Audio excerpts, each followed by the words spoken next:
Bismillahirrahmanirrahim. Assalamualaikum warahmatullahi wabarakatuh. Alhamdulillah anak soleh, kita masih diberikan Allah kesehatan sehingga hari ini kita masih dapat belajar walaupun tidak bertatap muka. Semoga semangat anak soleh dalam menuntut ilmunya tetap terjaga. Kita lanjutkan materi tematik hari ini. Masih di tema 2, selalu berhemat energi, subtema 2, manfaat energi pada pembelajaran 1 dan 2. Kita langsung masuk ke pembahasan yang pertama mengenai teks petunjuk. Anak soleh bisa buka bukunya halaman 95. Di sana ada penjelasan singkat mengenai teks petunjuk. Jadi, tujuan dari pembelajaran anak soleh hari ini yang pertama, anak soleh diharapkan mampu membuat teks petunjuk. Anak soleh mampu membaca dan memahami teks petunjuk. Apa itu teks petunjuk? Nah, teks petunjuk adalah teks yang memberikan petunjuk, langkah-langkah, dan pengarahan agar suatu pekerjaan dapat dilakukan. Di buku Anak Soleh halaman 95 juga ada disebutkan, teks petunjuk adalah berisi arahan untuk melakukan sesuatu. Nah, sekarang coba buka buku Anak Soleh halaman 95. Di sana ada dijelaskan tentang pengertian teks petunjuk, kemudian hal-hal yang perlu diperhatikan dalam membuat teks petunjuk.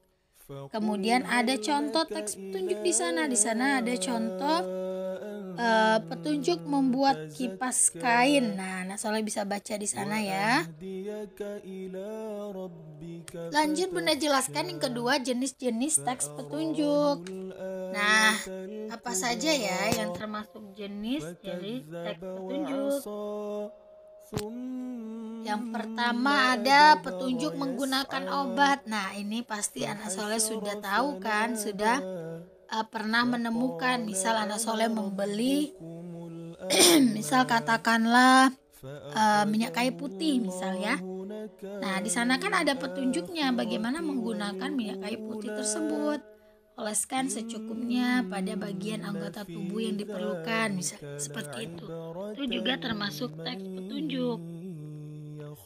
Kemudian ada lagi yang kedua, petunjuk membuat sesuatu. Nah, sama seperti yang di buku Anak Soleh halaman 95, petunjuk membuat kipas kain. Nah, itu termasuk ke dalam jenis tersebut. Kemudian petunjuk melakukan sesuatu nih, petunjuk melakukan sesuatu. Misalnya anak soleh petunjuk menggunakan setrika dengan baik dan benar. Nah, itu juga melakukan sesuatu. Misal petunjuk tata cara menghidupkan komputer misalnya. Nah, itu juga merupakan melakukan sesuatu. Nah, yang terakhir ada jenis petunjuk arah atau denah. Nah, ini pernah pasti anak soleh sudah sering ya menemukan petunjuk arah atau denah. Misal nih anak soleh mau ke rumah temennya, diundang acara misalnya acara hitanan, temennya hitan, terus diundang ke rumahnya, belum tahu rumahnya, kemudian ada pada surat undangannya itu biasanya ada petunjuk arah atau denahnya, belok kiri misalnya, kemudian lewati jalan ini dan sebagainya. Itu namanya petunjuk arah atau denah.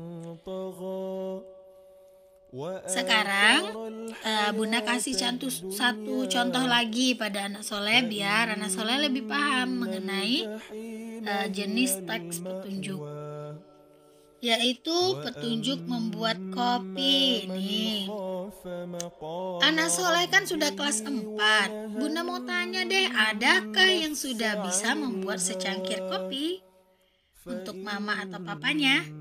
Ayo, bagi yang belum bisa membuat kopi atau teh, belajar ya. Apalagi anak perempuan harus bisa dong. Nah, nih Bunda kasih tahu nih petunjuk membuat kopi. Yang pertama, Ana Soleh panaskan air secukupnya. Kemudian siapkan gelas. Masukkan 1 sendok kopi dan 2 sendok gula pasir ke dalam gelas tersebut. Seduh dengan air yang telah dipanaskan tadi. Nah, mudah bukan? Setelah itu jangan lupa diaduk supaya kopi, gula, dan air panasnya menjadi menyatu atau merata. Setelah itu, kopi siap diminum. Nah, mudah bukan? Ya, itu tadi. Ini merupakan jenis teks petunjuk. Ya, petunjuk membuat sesuatu. Paham ya anak soleh tentang teks petunjuk? Kita lanjut ke materi selanjutnya. Perubahan bentuk energi dalam kehidupan sehari-hari. Nah, ini sebelum Bunda jelaskan ke materinya, Bunda mau kasih tahu dulu nih. Di rumah anak soleh pastinya semuanya ada alat elektronik bukan? Seperti TV, kulkas, kipas angin, mesin cuci, blender, oven, dan sebagainya. Nah, itu merupakan alat-alat elektronik yang memanfaatkan energi listrik. Nah, anak soleh, perlu Bunda tekankan kembali ya. Anak soleh kan sudah pernah belajar yang namanya tentang jenis-jenis energi sebelumnya pada pelajaran sebelumnya. Pada kali ini kita belajar bentuk perubahan energinya. Tapi sebelumnya Bunda juga mau ngingatin anak soleh dalam menggunakan alat-alat elektroniknya, dalam menggunakan energi kita harus berhemat. Kan tema 2 kita berhemat energi. Bagaimana caranya menghemat energi? Bisa juga salah satunya adalah dengan menggunakan fasilitas elektronik dengan sebaik-baiknya. Misal, jika di siang hari rumahnya tidak terlalu gelap dan ada cahaya yang masuk cukup terang, maka lampunya sebaiknya dimatikan. Kemudian penggunaan air tidak boleh boros. Kita harus berhemat air. Selain itu juga misalnya nih ada anak soleh yang menghidupkan AC-nya. Jika memang ruangan tersebut tidak ada orangnya, ya AC-nya dimatikan. Kita tidak boleh pemborosan. Itu namanya pemborosan energi listrik. Oke, kita lanjutkan ya anak soleh. Nah, alat elektronik yang biasanya kita gunakan di rumah sehari-hari itu dia memanfaatkan perubahan bentuk energi. Apa saja perubahan bentuk energinya? Nih, yang pertama perubahan bentuk energi listrik menjadi energi panas. Listrik menjadi panas. Apa saja contohnya? Yang pertama ada setrika listrik.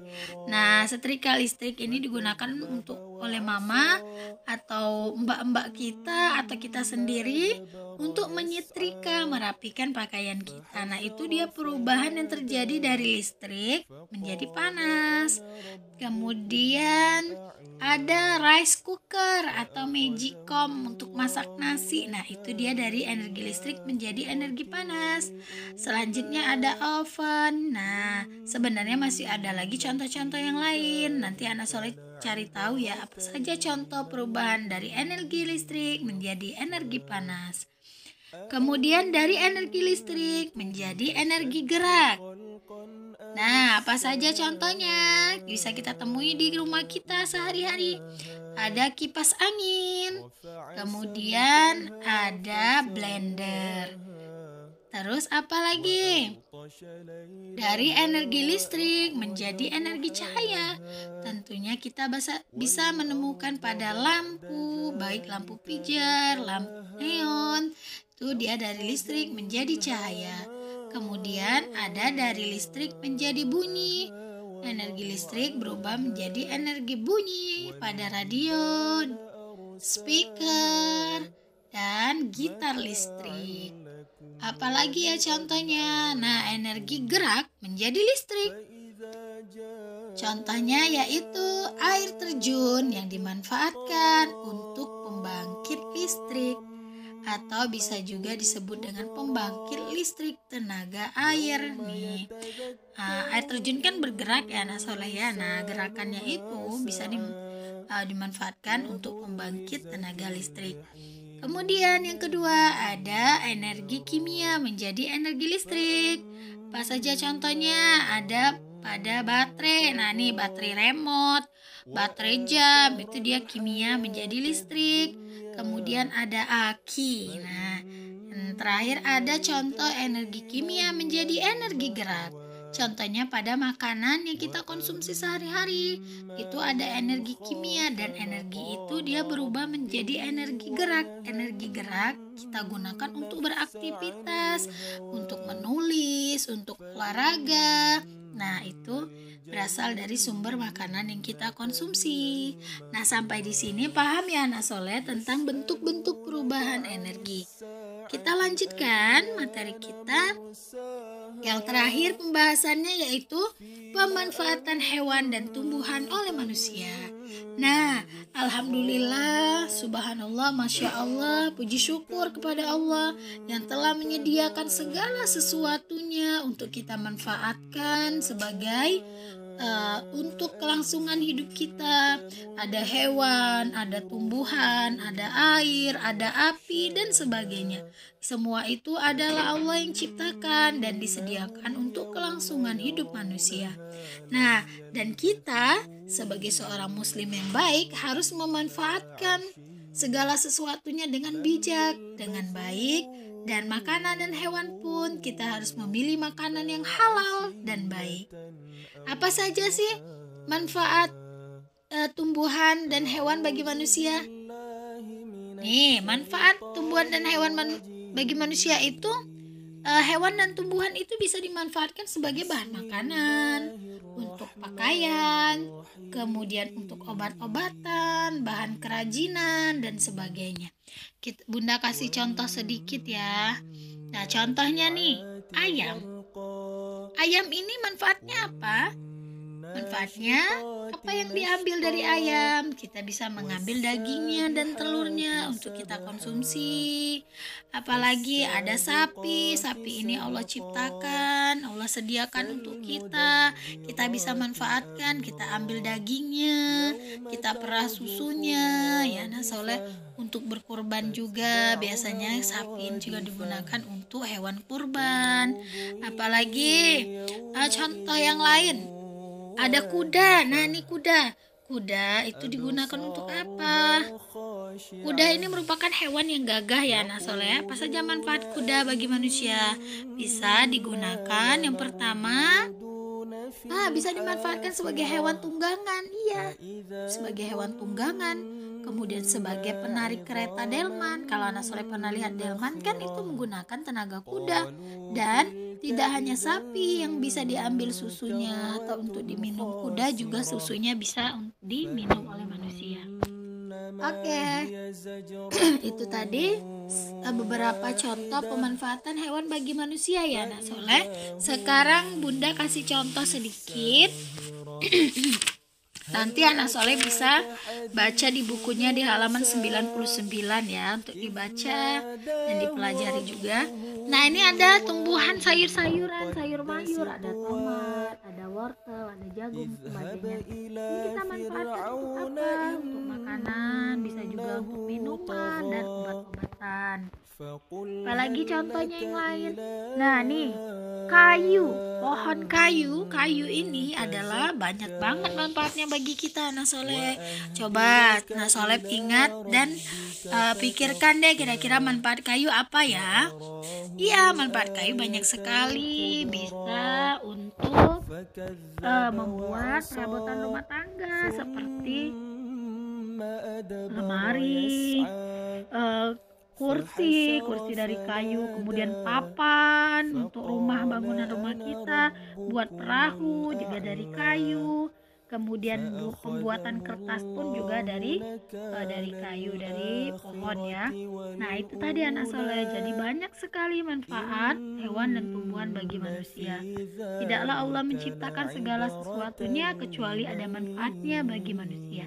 Anak soleh, demikianlah pembahasan Bunda hari ini. Semoga bermanfaat dan dapat anak soleh ambil ilmunya ya.